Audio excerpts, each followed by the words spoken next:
How's it going, everybody? Welcome to another Monday live stream. My name is Guillaume. I'm running this YouTube channel, but my main job is being a sound engineer. This is what I do for a living, and some of you guys may know that I like to play around with things. If you guys want to see more, my audio is doubled. Okay, let me see what I can do about that. I'm trying a new setup today. So, if I'm doing this, hold on. Do you still have sound? Do I still have sound? You guys can hear me? Yes? No? Left only, left only. Okay, I would need to figure that out.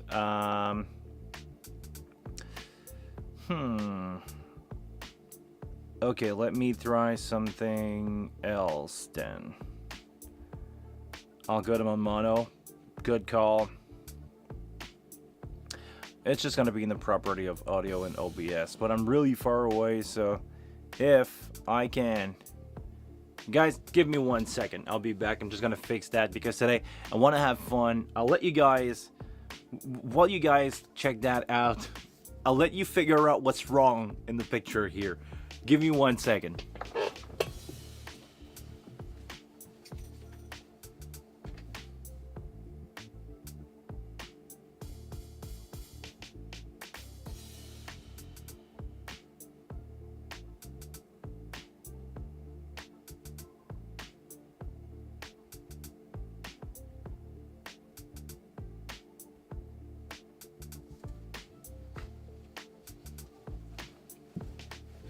All right, that should be stereo. Please tell me, guys, am I in stereo or am I still mono?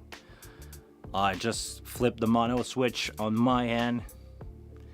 Arcade game screen, okay, stereo now. Well, actually, it's dual mono. It's not stereo if you want to be picky about word. Sounds good, sounds good. I'm running the camera audio now. For those of you who may or may not know, I'm running Sony FX30 for the channel, and they have an XLR handle. On those XLR handle, you have option to do a bunch of cool stuff, but I'm using a shotgun mic, which is just out of the shot here. Using a shotgun mic connected straight into the connection of the camera, and it has decent preamp enough to do like those kind of stream. Hi Rolf, it's been a while, man. I think you just figured you just figured out what's wrong here. Let's take a look, okay? We're just having fun. This is for the memes, guys.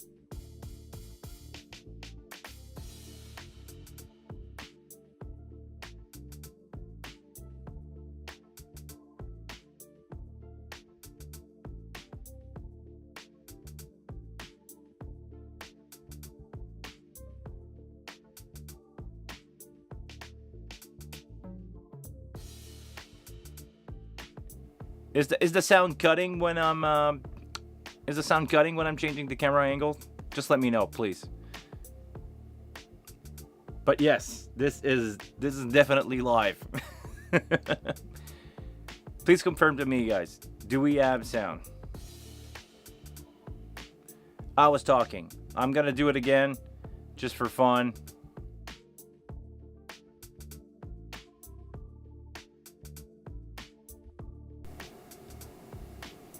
Now, do we have sound or am I double?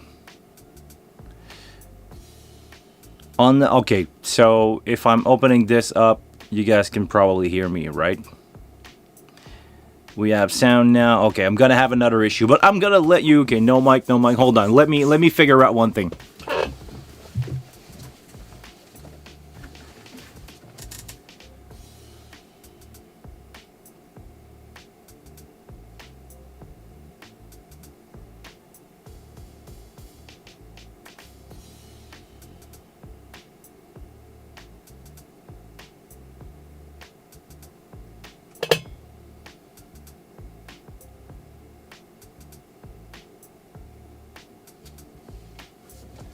Okay, we should be good now.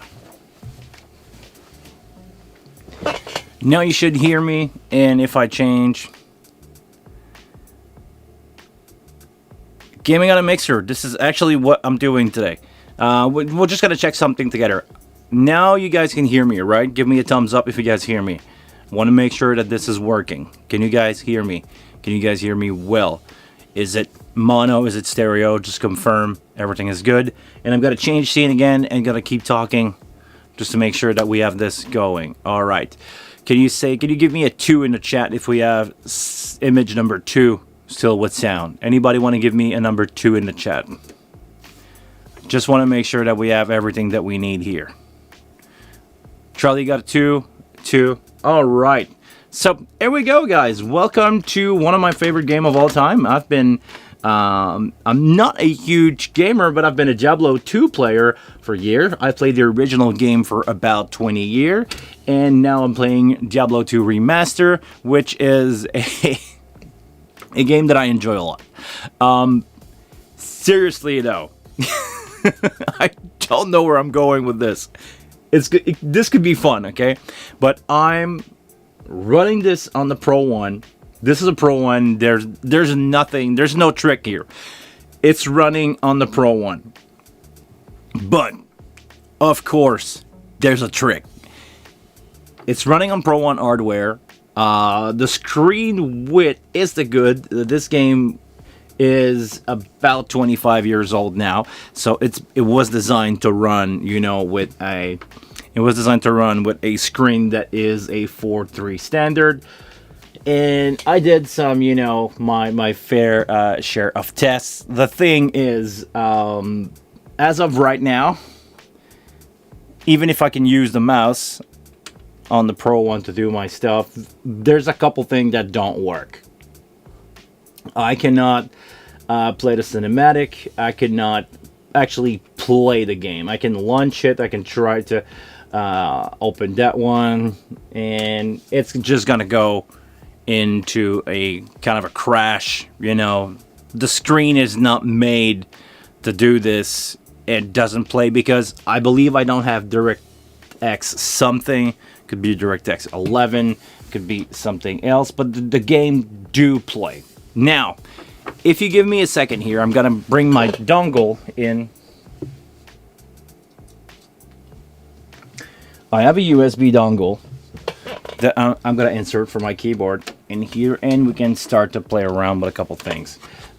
First, I'm gonna alt tab out of this, and you guys will see what's really happening here. I'm running Windows. I was able to install Windows on Windows 10 on the screen, and the game is running under here, but I don't have the driver. I don't have anything, and I honestly don't want to spend more time than I'm already doing playing around again. I don't want to play game on the console. I want to play around with it, but playing Diablo 2, as much fun as I have playing that game, this is not where we're gonna go with that. The thing is, stuff is gonna happen under the hood, and the reason why I wanted to try to do this is see how I can interact with the hardware. Playing around with the Pro 1, I was able to interact with the internal hardware, where this is the part where I'm moving my coffee mug out of the way. And I'm gonna play around with the camera to show you guys what's going on here. I'm gonna shut down the console here, or shut down the computer inside the console, and I'm gonna show you guys what I'm doing here, and the reason why I'm playing around with this and why I want to go there. So, while we're gonna let Windows shut down, I'm just gonna plug back my USB stick into my rig, and let's brighten that camera up. Doing some stuff live, sometimes, it's not the best, but let me bring some lights in.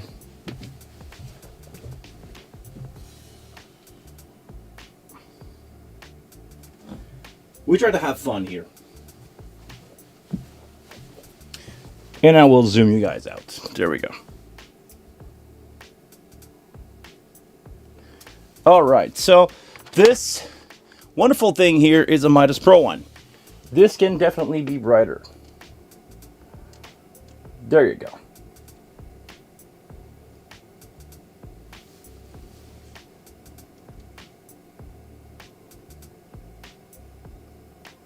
All right.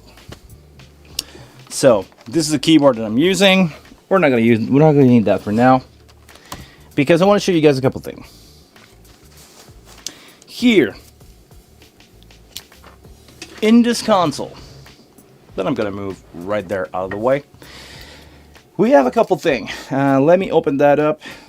I know it's not the best way to do it, but that's the way that I can do it, is using a fader or a part of the screen to lift it. And because I want to do it on camera, I'm having a hard time to do it. Can I do this? Nope. Hold on. What I usually do is removing that knob here and lifting out this one. There we go. Okay, so under the hood of a Midas Pro1, I'm gonna be really careful here not to break anything. I'm just gonna fold the screen. I'm gonna fold the fader bank on top of the screen. Inside there is a computer with everything that you would have in a typical computer, and this is how I'm able to play Diablo 2 game on it, because it's there. It's not, you know, hold on, I'm just gonna need to change this here. What's up, guys? So this is how I can play D2 on it, because it's a computer. I just installed Windows, and to make sure that I do not destroy anything, remove the hard drive that is originally on the Pro 1.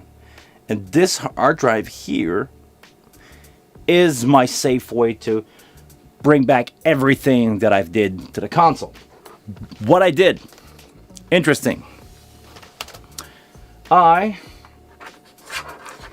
installed a hard drive into it. This is a 250 gig Crucial drive that I use to install Windows and install D2 on it, just to have fun. And this, and I can show you guys from the top view, is connected to the motherboard SATA port, and I'm using the Surface connector here with a modified SATA to what a modified, not SATA, it's a Molex, but at the end of the day it's kind of the same thing. But basically, the inside the console are the usual typical power supply connector that you would find. I just had to buy myself a pin remover, look for the voltage that we need for a hard drive. Luckily enough, it's the same voltage that is available in that connector that you will find on a typical power supply. So on those things, hold on, some phone ringing. So basically, with a pin converter, I was able to get myself the right voltage to not destroy my hard drive and plug it inside the computer. So that made me think, well, as much as I like the Pro 1 or the Pro drive, and as much as reliable as the M2 or the M SATA drive would be, wouldn't it be fun to run a RAID on those console? And that's the part that I am right now. I want to investigate a little more on writing the software, the operating software, with a RAID. And also, the thing that we're gonna try as of right now, I'm gonna unplug that thing for the moment. We don't need this. This is gonna be, you know, this drive, I took it out of my server. It's gonna go back there. But what I want to do is, because I have some drive coming in, I want to try to see if I can boot from this 4 gig M SATA drive from the USB port that is on top here. I want to make myself a emergency boot system with this, and I also want to try to do a RAID 1 configuration for drive. So I ordered drive that are going to be, you know, power adapt with SATA cable to the it's going to be powered up from SATA cable to this. Well, actually, I'm going to need this one in. but this is basically the idea, having two SATA drive, two regular SATA drive, double-sided tape down here because SATA drive are not affected by vibration. So two SATA drive, double-sided tape on here, and I want to make the console or the motherboard boot from a RAID. So in case where I would have problem with my drive or my main drive, a redundant RAID will allow me to have a immediate backup, bootable backup. So it will tell me that I would have a problem, like one of my drives is not working, but the console will still boot. This is one of the few things that I really want to make sure that I can boot the console. I know it's not a major issue with the Pro series, but some people had problem with the hard drive, maybe getting static or stuff like that. I want to avoid that at all costs. And to be honest, buying a cable, or actually using one that I have left from a power supply, converted to the right pinout here, because be careful if you guys want to do what I'm doing here.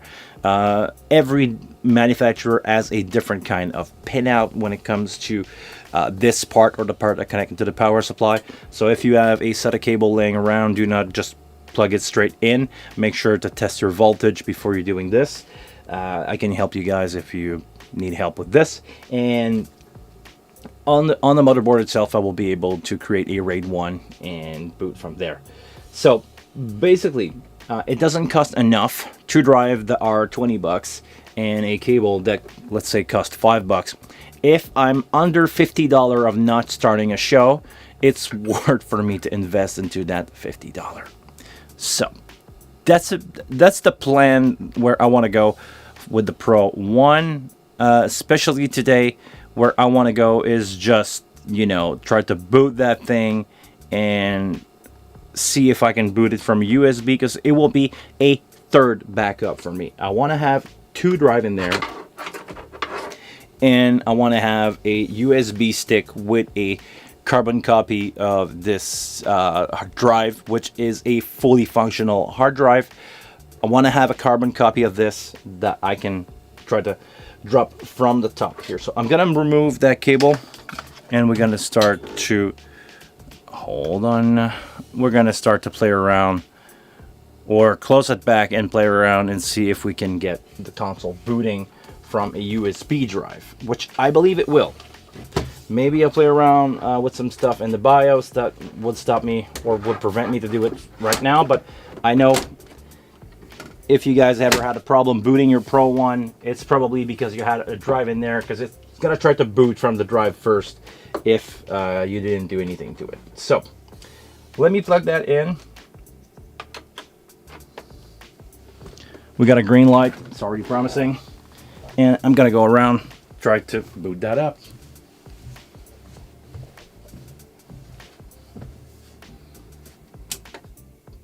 Off.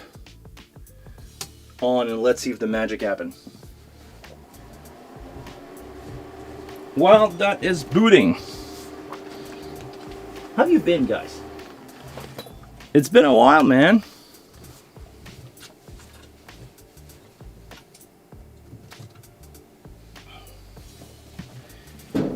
Seems like we have something happening here. Will we get a fully working Pro 1 software booting? That's the question. No difficult. No tech difficulties. Come on. So, okay. Can you guys see this? It's not booting right now. So, maybe I can try to play around with a couple of settings in the BIOS. Or maybe I can physically tell it to boot from the drive. We're going to give that a try. I'm going to remove that drive from here. I'm going to put it in the back. As we're going to try to reset this thing. USB goes here. Drive connected in the back. It should be the same thing. Input should be the same. So we'll see what's going on here. If I just go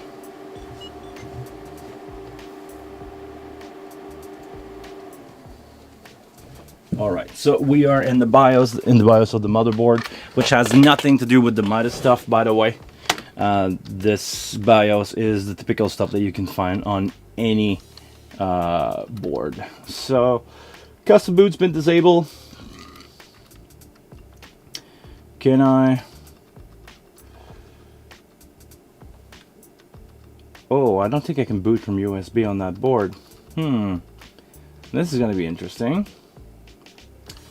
Okay, is there a way for me to have this going?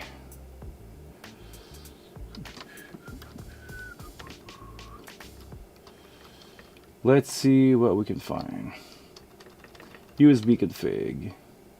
Enable HNC. I can try enable that.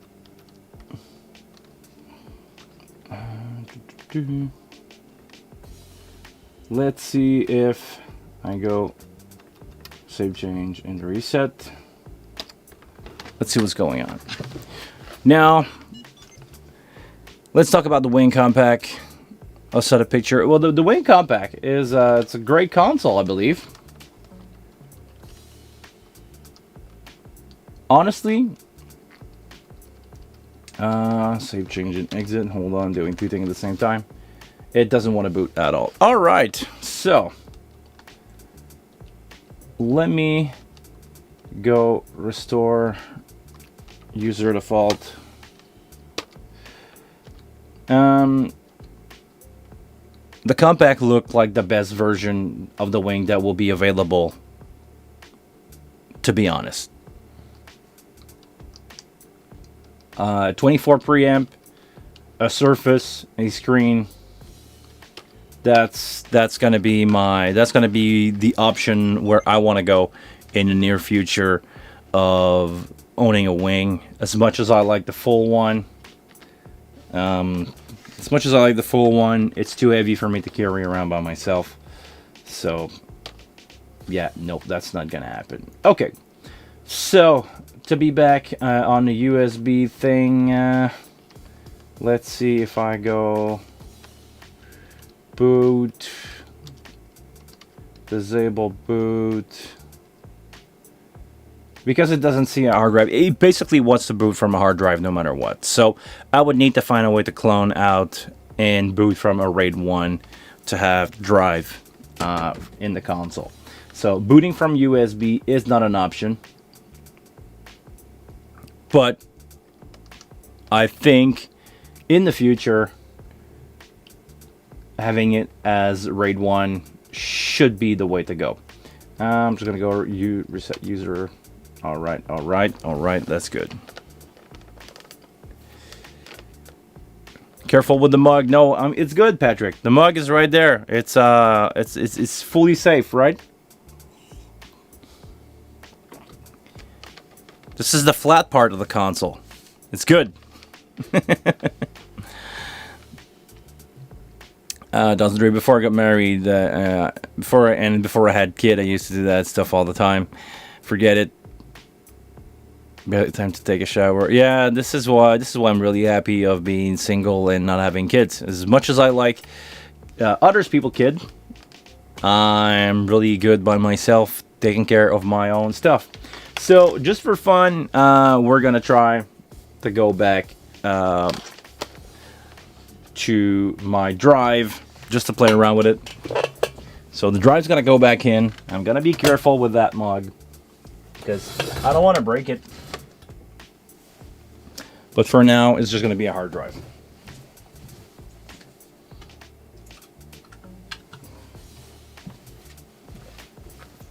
All right. Let's film the top of my head. No, seriously, we're just going to go here. I'm going to plug in the SATA drive, and I'm going to plug in the power for that.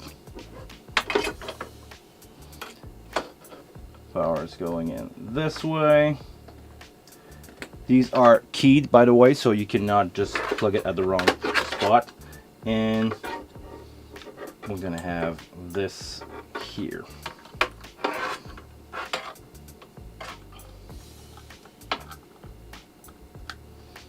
SATA drive connected. drop it back in, drop this inside the console. I'm gonna remove the original drive from it, and I'm gonna turn back off and on again, and it should be booting into Windows, because I have a Windows on that drive. Yep, it does.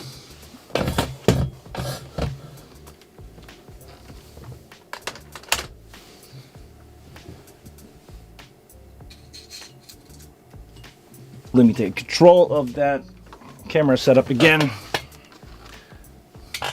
And here we go. I just booted on a Pro 1. Booted Windows. How funny is that? I'm just gonna leave it like this. By the way, I try, before any of you ask, I try booting Windows XP on this thing. I was not able to make it work, but I don't want to invest time into this. I just wanted to do it for the meme. I made a YouTube short out of that, and this is where this is gonna end. I don't plan on turning this into a gaming console. This is a sound console. This is not a gaming, so we'll see. We need a t-shirt of your mug on the wing in Midas Pro, with some anxious guys sitting behind keyboards watching. Oh, come on. Come on. Are you guys really, like, stressed out about this? It's just a coffee mug. It's not going to go anywhere. If I don't bump it, it should be fine. And that's the part where I'm going to stop, like, fooling around trying to hit that thing. Seriously though, I would need to dive into a little more deeper into the Pro interface, because I think redundancy of that stuff to me really matters. This is why I want to, on a future stream, or maybe maybe I will do a video out of this, but I want to dive onto what's on that drive. I want to make a copy of it. I do have another M2 drive that maybe I can keep around. Maybe if I cannot make a bootable backup, I can have, you know, something in a static bag, or another drive like this ready to fire up in a static free bag that I can keep in maybe inside the console, double tape, and see if anything in there. The show file are stored on the drive as well, so everything goes. There's only one drive in those consoles, so everything that you would do will be there. Even if I have a cold spare in my hand, if the console for some reason have a hard drive failure, I would rather have a cold spare and loading a show from my USB than to have nothing. So we'll see what's going on with that, but having spare parts, you know, like, it's never a bad thing to have spare parts, especially if I'm out touring with these things. I own 3. I, for the moment, do not plan on selling any of my Pro 1. Maybe if somebody in my area badly want to have one, I have this one that I can sell. But for the moment, as long as I'm touring with 2 Pro 1, I want to keep this one in for parts. And I'm gonna order a extra power supply, because they seems to be rare at the moment. They're not made anymore, so just to be safe, I know there's one in stock right now, so we'll see what's going on with this. Maximilien,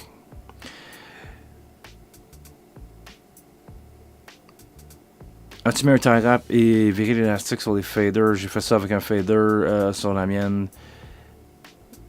À date, ça le fait. Ah, ok, non, j'ai jamais essayé ça. He asked basically if I ever remove the elastic band on a fader and replace it with a tie wrap. Apparently, it's working. I never had to do that. I hope I never have to do that, but get a replacement fader. Va chercher un fader de remplacement, Maximilien. Tu veux pas ça. Tu veux pas rouler comme ça. But if it works, it works. Temporary fix. So yeah, that's basically it. So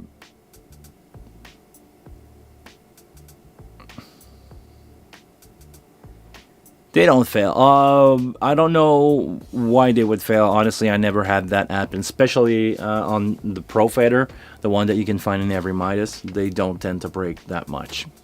But today, once the meme is over, I want to see you guys. I want to hear about you guys. What do you guys want to talk about today? Because I can talk about the Pro 1 for days, and it's not going to be too fun for everybody. I want to be open, as always, to be there to answer question. It's the purpose of the channel, because I could do this on my own and just be fine with it. So, Pro 1 versus Pro 2C. Interesting question here, Down the Dream. For 2,500, buy it. Buy it. Okay, hear me out. Pro 1 versus Pro 2C. Obviously, more I/O than the Pro 1, more processing a little bit, but it's a steal. Honestly, if I would saw that on the local ads, I would be out and running for it, because you have a little more physical knobs. You lose the preamp in the back. You only have 8 preamp in the back of the Pro 2, but you win so much in flexibility of routing for almost the same size, because I don't believe they are the same size. I think the Pro 1C is a little more wider. So it's a 64 in versus, it's still, actually it's 24 bus. It's 24 bus because every single channel on the console can send to a matrix. So like the Pro 1, I have 3 banks of 8 that I can use to do mono or stereo mixes. Stereo mixes on the Pro 1 takes 2 bus. So bus 1 and 2, 3 and 4, so on. But the matrix could be used. The matrix could be used as monitor send, so you can do 24. I want the Wing to add channels to matrix. I don't think you can. I think we reach out the maximum amount of input available for that, and we would need, the dev would need to rework the, how does it call, the software, the I/O, the visual for those page would need to be reworked if physically it can be done. But I don't think it can be done. I think we reached the maximum amount of audio, of that audio matrix. Because think about it, a console, the amount of in and out that you have to take care of. What's up, Archer?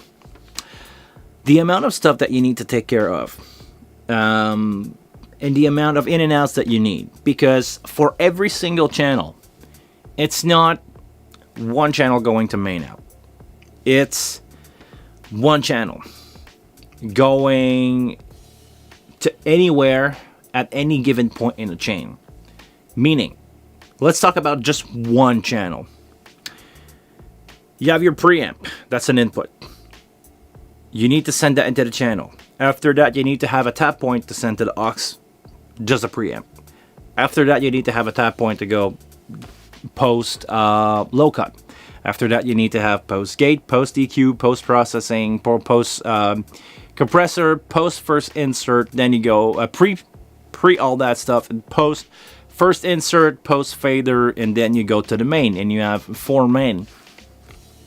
I didn't count, but do you understand how many in and out options are available for every single channel? And you need to have a audio matrix that understand all that stuff. It's a lot more complex. And the number are getting astronomical as you think about it. Also with stereo, so it's time 2 in and out.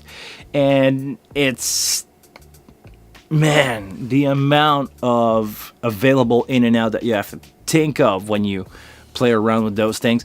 So I think they reached the maximum amount available. And also, yeah, when you think about it, it's not just a center matrix. If you want to have center matrix to 8 matrix, you need 2 per matrix per tap point available. That's a lot. That's a lot. So I don't think it can be done. I think they reached out the amount of in and out available for those. What do you mean don't nail? Okay, I mean, okay, let me turn this around, Andy. Because the console already offers you so much. You should be grateful for that. The wing give you so much already.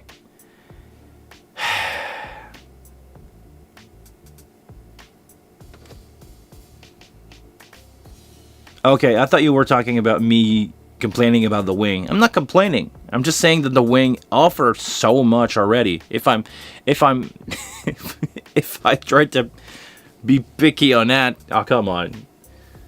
You guys are here to have a good time, or you guys are there to pick on me? You guys want to make fun of me? Let's talk about Frederick's question then. Can you use the Behringer wing with a Midas Pro series stage box? You can do this. I own a DL251, Midas DL251, the blue series that I'm using with my Behringer wing. On that stage box, you have the option to clock it down to 48K because the native, everything that is the blue series, the Pro series, is clocked at 96K. And if you want to use your stage box with the Behringer stuff, you need to make sure that those stage box are compatible, can be down to 48K. I know the DL231s, the 251 can be turned down to 48K. I think some of the few older one cannot. But that's about it. Just make sure if you want to purchase a stage box from Midas to use with your wing, make sure that you use one that can clock down to 48K. If you got that, you're good to go.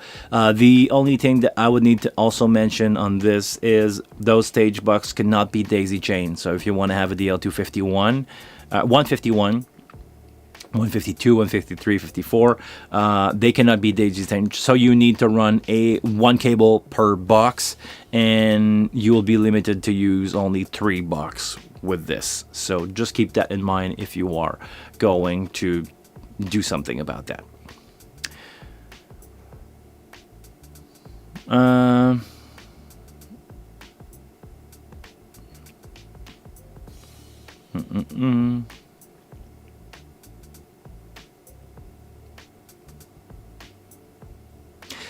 Nothing touches the wing for the money. It's ridiculous what this thing does. Yeah. Well, actually, people will disagree on you just because it says Behringer, and I mean some old timer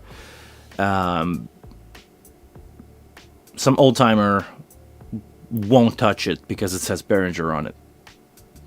They have a deep internal hatred for Behringer, and no matter what you say or what you do would change their mind. And yeah,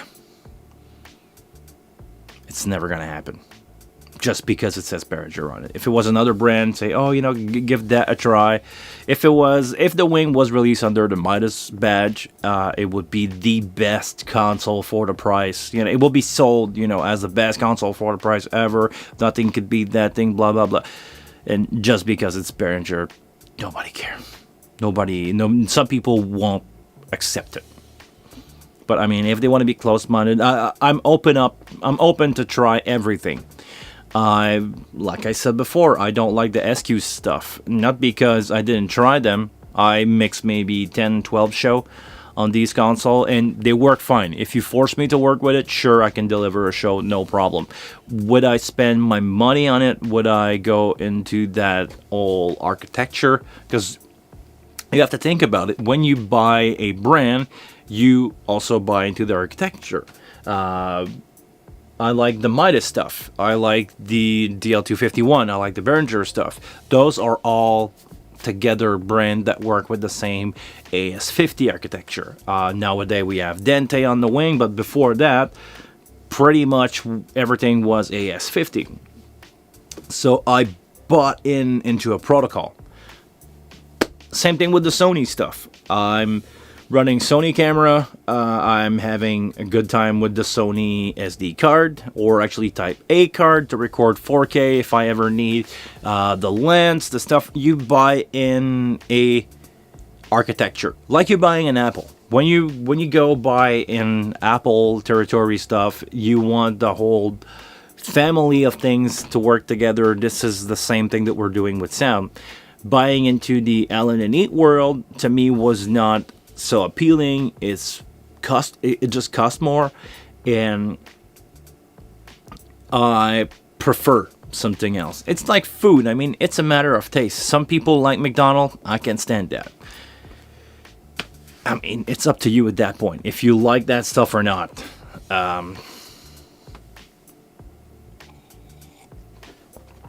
Yeah.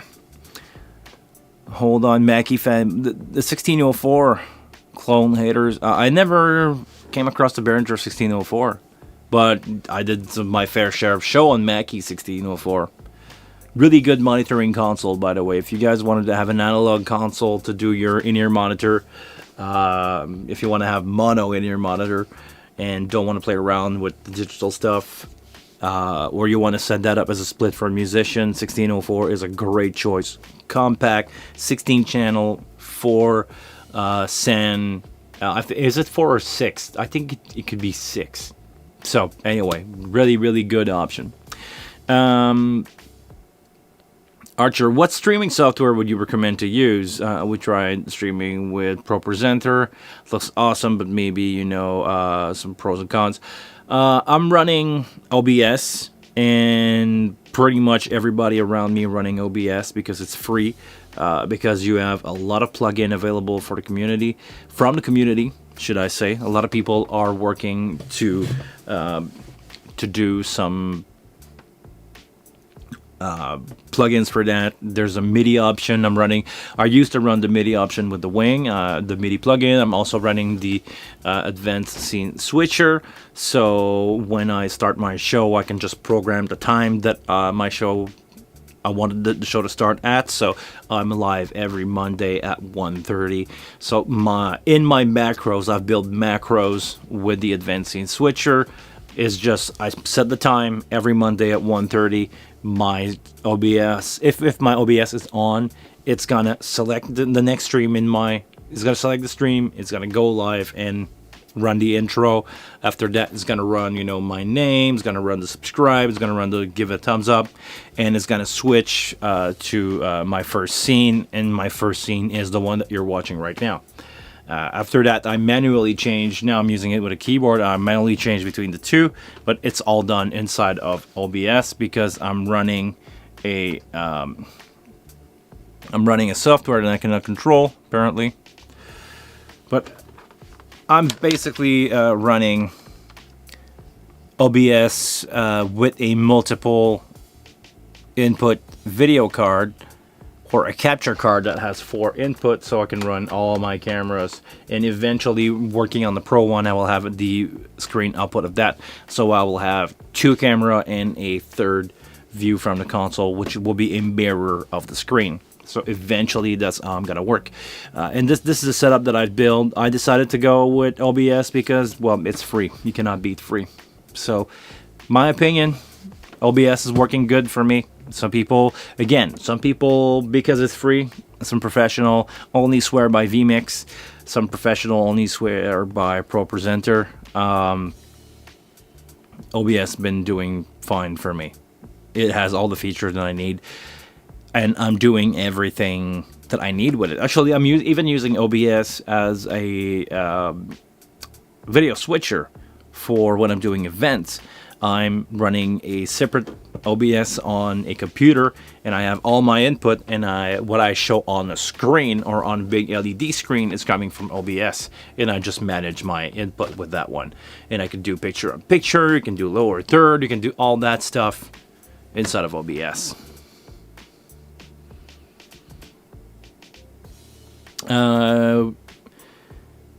We were on vMix, but always caused a lot of trouble, and we found out recently Pro Presenter is capable of streaming. Sure, if you want to go that route, but give OBS a try. It's free. You don't have to pay anything for it. It's just free.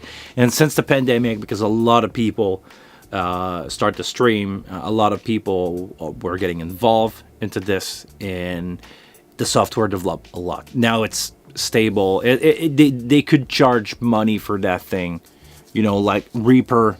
At some point was just another DAW. Now it can compete with everybody. They small increment every week, month, year, add up, and Reaper is a good option if you want to go dirt cheap.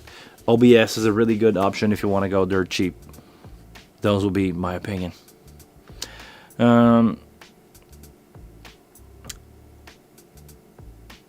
I keep hearing hints of M32 V2. Well, actually, I think we're on V4 of the M32 software.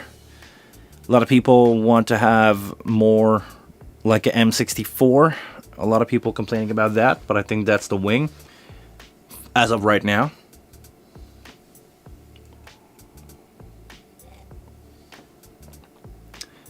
But we'll see what's going to happen with that. I have no information. I just see the rumor and I see people complaining about that.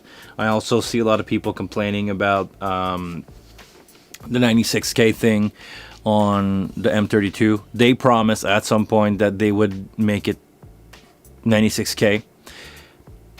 I don't know if it's going to happen, but it has the possibility to do it. I just don't know if it's going to happen.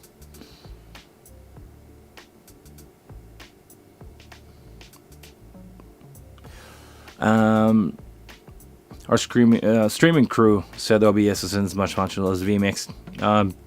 Okay, sure. Explain to me what you can't do with OBS, because I just did 3 day of streaming for Tokobec at the Comic-Con, Montreal Comic-Con. We did that yesterday. Well, finished that yesterday. And we did 3 day of 4-hour streaming on Twitch with OBS. And the OBS session on that thing is crazy. It's a 4-hour show that is run like a TV show, but it's just streamed on Twitch. And man, the amount of stuff that it's running like a TV show. So if somebody complained, that's just my opinion, maybe I could be wrong, but if somebody complained right now that OBS is not giving them all the options that they need to do a show, I think they just don't know how to use it.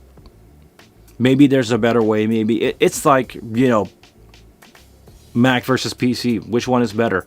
Well, I'm a Mac guy, so I would say Mac is better. I know my shortcuts. I know my way around the software. I know where to find stuff easily. And one of my best friend, he's a PC guy. So he's running Windows. He's running a lot of Windows and Linux stuff. He knows his way around better than I do. And we're both happy with our system. I mean, some people like Linux now. Some people, if you could do your whole life on Linux, sure. If you want to go that route, it's up to you, man. But I'm just really happy with my system. It's the stuff that I know. It's the stuff that I know is working. So, all good.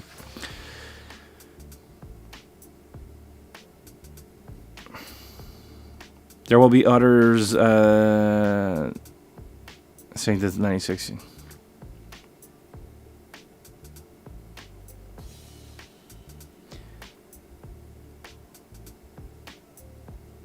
Yeah, you're right. It should be. I should just learn OBS myself and hand to them to transition to it. Well, if you're comfortable with it, but seriously, it's easy. Once you know your way around it, it's an easy software to run. It doesn't never crash. Knock on wood, never crash. But so far, I'm having a good time with OBS. Seriously, it's been working flawlessly for me. We're gonna go for another 10 minutes, guys. After that, I need to run to the post office. I'm probably gonna be back later on today because I need to do some really long wire. A client of mine actually ordered some 250 footer of cat connection for AS50, so I have a box at the post office that just arrived, and after that I have some stuff to post a friend, and I need to go on with my day. And I need to start to dive into that stuff. So you're probably going to see me live again today. Make sure to subscribe to the channel and ring the bell so you get notification every time that I'm live. I'm gonna have a few questions if you guys want to do this. I have about 10 minutes. After that, I need to go. Andy said, yes, the wing is so much under the hood, but don't forget, they're not finished. It's still in development. They're still developing, and much more to come. It's mind-blowing for that price. Yes, it is. The wing family is going to expand. We kind of know that for sure. I mean, there's no official release, but I think everybody here know about the upcoming wing rack and the wing compact. On the pictures, it says wing compact, so it's definitely going to be called, or I believe it will be called the wing compact. Maybe they can prove me wrong, but that's coming. The smaller version. It looks like it's going to be the same size as the M32R, which is my favorite of the bunch, if you ask me. But we'll see what's going on with that. I cannot wait to put my hand on one. I'm definitely going to have a compact as soon as I can. It's definitely going to happen. And you guys will see that on the channel. Maybe some more Midas stuff. I'm gonna be careful what I say here. Maybe I said it, but I just had an invite from the rep at ATL for me to visit to go see the HD96. There's two of them in the showcase right now, and I was invited to bring a computer with a session on it if I want to try to mix some, bands. Maybe we'll see what's gonna happen with that. I will need to check that out with these guys. I think we'll see a wing core. I don't know.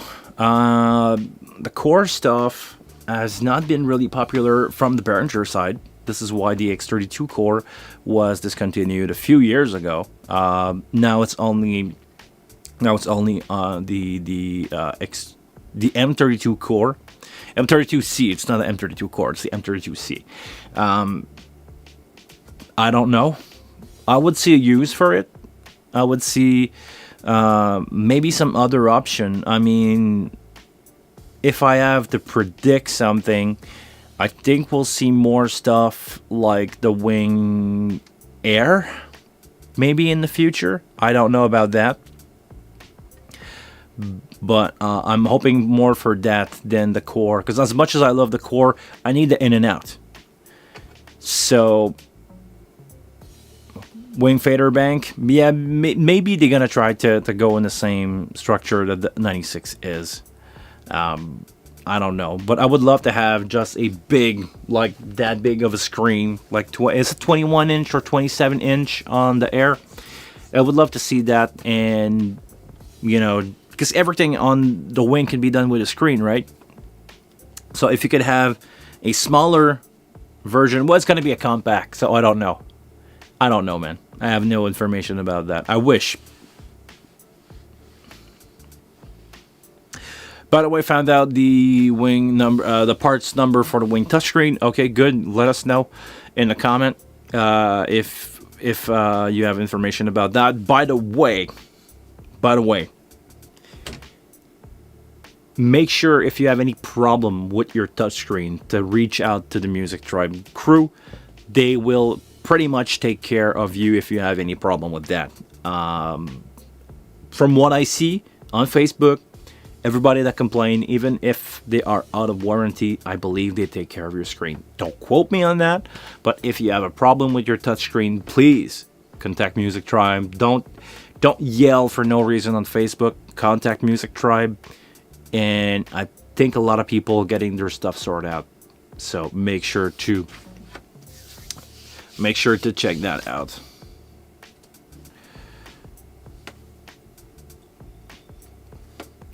It's IVO screen. Yeah, it's probably easy to find. Like I want at some point also give a try to have a touch screen on the Midas Pro1. I would just need to.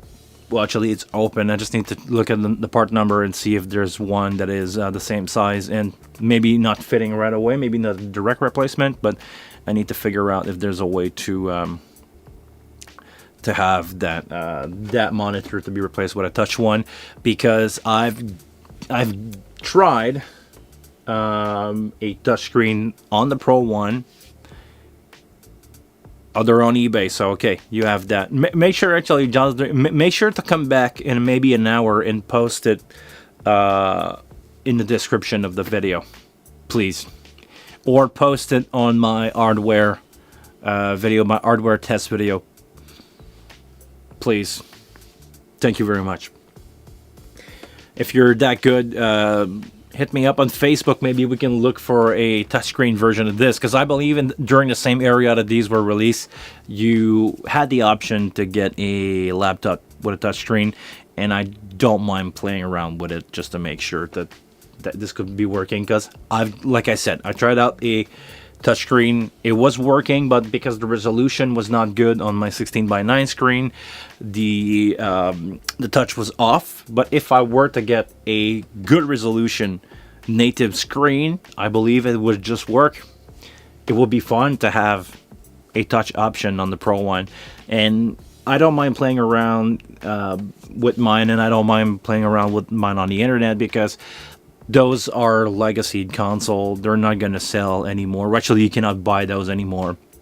So even if I show the inside tricks of these that I could find, I don't think it's going to hurt anybody's feeling, because it's legacy. It's like playing around with old computer and figure out that you can put a GPU that you could never theoretically run in here. So it's going to be fine. So on that note, I think we reached out our 10-minute, right? It's only been 3. But no, seriously, guys, I will have to run. Thank you very much for showing up today. I had a lot of fun playing around with these things. It's now time for me to go do my day-to-day stuff. But once the day is over, after 5 p.m., I have time to relax. So it's going to be fun to maybe come back and do some weirdo stuff with the Pro 1. Maybe do some cablings together. I like to have some background music and doing some cables with you guys. So on that note, thank you very much for being part of this stream today. Make sure to like, subscribe, and ring the bell so you get notification if I ever come out again today, or I'll see you guys next Monday. Until then, I want you guys to please take care of yourself, and I'll see you all next Monday, or before that, or who knows. Take care.